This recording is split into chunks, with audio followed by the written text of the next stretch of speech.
மனசாட்சின்றது ஏதாவது கொஞ்சமாவது சீமானுக்கு இருக்கா அப்படின்னு மக்கள் நீங்களே பாருங்க. தமிழ்நாடு காவல்துறை விசாரணை கலைச்சாங்கல்ல சீமானை, அப்போ நேர்மையாக அது என்னென்னு பார்த்து அந்த பிரச்சனை என்னன்னு சால்வ் பண்ணுறதுக்கு துப்பு இல்லாமல் பயந்து ஓடியாச்சு. சுப்ரீம் கோர்ட்டில் போய் ஸ்டே வாங்கின்னு அதுக்கப்புறம் உட்காந்து ப்ரெஸ் மீட்டாக உட்காந்து கதை ஆனதுன்னு உட்காந்துருக்குறோம்.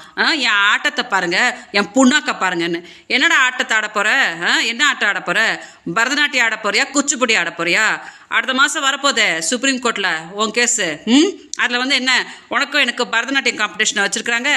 கொலுசு வாங்கி அப்புறம்டா பெங்களூர்லேருந்து காலில் கட்டிட்டு நல்லா ஜல் ஜல்னு எல்லாருக்கும் கேட்குற மாதிரி ஆடு. அதான் நீ போட்ட ஆட்டத்தை உலகமே பார்த்தாச்சே. மாமா கேடு கட்டவன் அப்படி இப்படி நீ பம்புனியே, அந்த ஆட்டத்தை தான் உலகமே பார்த்தாச்சே. இன்னென்ன ஆட்டத்தை பார்க்கணும்? மக்களை முட்டாள் நினச்சி நிற்கிறியா?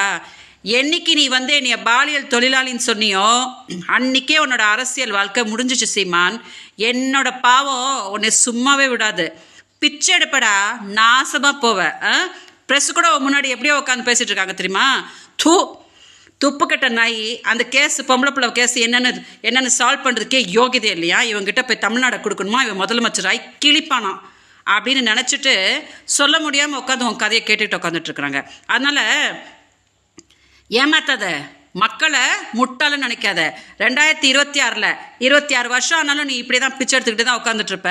அதனால் எலெக்ஷன் வரும் இல்லையா?